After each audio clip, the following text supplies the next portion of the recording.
দুইটা, একটা control plus control minus আর হচ্ছে এখান থেকে জুম লেভেল থেকে, তাই না? তো জুম ইনের জন্য একটা টুলসই আছে, নেভিগেট টুলের ভিতরে আমরা দেখতে পাচ্ছিলাম না, দেখেন তো নেভিগেট টুলসের ভিতরে কি জুম টুলটা ছিল না?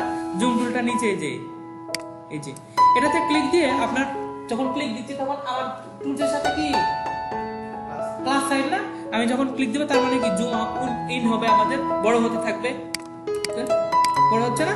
আর যদি আমাদের এই টুলসে থাকা অবস্থায় যদি মাইনাস করতে হয় তাহলে অল্টার প্রেস করতে হবে, কিবোর্ডে অল্টার প্রেস করলে এটা কিন্তু মাইনাস হয়ে যাবে। দেখেন আমি অল্টার প্রেস করলাম, এই টুলসে মাইনাস হয়েছে না? প্রেস করে রাখা অবস্থায় প্রেস করে ধরে রেখে আমি যখন ক্লিক দেব তখন এটা আস্তে আস্তে আস্তে আস্তে জুম আউট হতে থাকবে। আর জুম ইন করার জন্য শুধুমাত্র সিম্পল ক্লিক দিলে হবে। তাহলে আরেকটা মাধ্যম শিখলাম জুম ইন জুম আউটের জন্য। এবার সবচাইতে শর্টকাট যেটা, এটাই সবাই আমরা ইউজ করব, এটা মাথার ভিতরে ঢুকে নিই। এবার নেক্সটে যেটা বলবো সেটা হচ্ছে এখানে কতগুলো টুলস আছে আমাদের, বললেন ৮৬টা টুলস আছে, তাই না?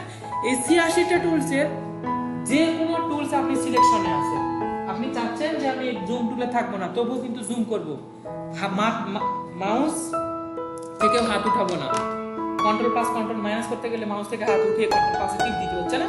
ওকে, এটা কাজ করবো না।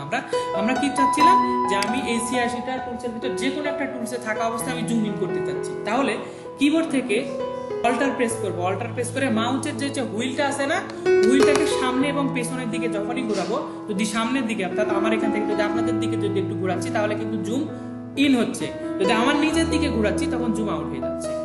এটা শর্টকাট, এটাই সবাই মনে রাখবো। তাহলে যে কোনো টুলসে ৮৬টা টুলসে থাকা অবস্থায় আমরা যে কোনো সময় জুম ইন জুম আউট করতে পারবো। আসলে ডকুমেন্ট প্যান করানো অর্থাৎ মুভ করানো, প্যান করানো মানে কি, এই যে আমি এখান থেকে কি দেখতে পাচ্ছি, শেপ বা সেপার থাকা, আমি এই দিকে একটু যেতে চাচ্ছি, তাই না? তাহলে এটাকে আমাদের একটু মুভ করে যাইতে হবে না? এইটা করার জন্য টুলস একটা আছে যেটাকে বলা হয় হ্যান্ড টুল। এই হ্যান্ড টুলটা আমরা সিলেকশন করে যখন আমরা এইভাবে নিয়ে যাচ্ছি তাহলে আমরা এই পাশে দেখতে পাচ্ছি। মুভ করানোর প্রয়োজন পড়বে না আমাদের, ডকুমেন্টটাকে মুভ করানো এভাবে নিচে গিয়ে আছে, জুমে আছে, যখন অনেক জুমে থাকবো তখন এভাবে নিচে গিয়ে আছে, এগুলো তো দেখতে হবে আমাদের, তাই না? তো সেক্ষেত্রে আমরা এই হ্যান্ড টুলটা দিয়ে ডকুমেন্ট প্যান করানো, একে বলা হয় হ্যান্ড টুলটা দিয়ে যে ডকুমেন্টটা আমরা সরাচ্ছি এটাকে বলা হয় প্যান করানো। তাহলে এখানে আমাদের ডকুমেন্ট প্যান করানোর জন্য আমাদের কি সিলেকশন করতে হচ্ছে, হ্যান্ড টুলটা সিলেকশনটা করতে হচ্ছে না? তো এরকম যদি একটা শর্টকাট থেকে থাকে খুব ভালো হবে না? যে এই ৮৬টা টুলসে থাকা অবস্থায় যে কোনো সময় আমি একটা শর্টকাট কি প্রেস করবো সেটা হ্যান্ড টুলে পরিণত হয়ে যাবে, যেভাবে অল্টার প্রেস করে আমাদের জুম টুলে পরিণত হয়ে যাচ্ছিল না? তো এটা শর্টকাটটা হচ্ছে কিবোর্ড থেকে স্পেস বার, সবচাইতে বড় যেটা কিবোর্ডের কি, স্পেস বারটা সবচাইতে বড় না? অর্থাৎ আমি কিবোর্ড থেকে যখন স্পেস বারটাকে ক্লিক দেব এইটা পরিবর্তন হয়ে হ্যান্ড টুলে পরিবর্তন হয়ে যাবে, ধরে রাখবো তখন প্যান করাতে পারবো। ডকুমেন্ট প্যান করানোর জন্য শর্টকাট এটাই মানে সবচাইতে উত্তম পদ্ধতি, ইজি।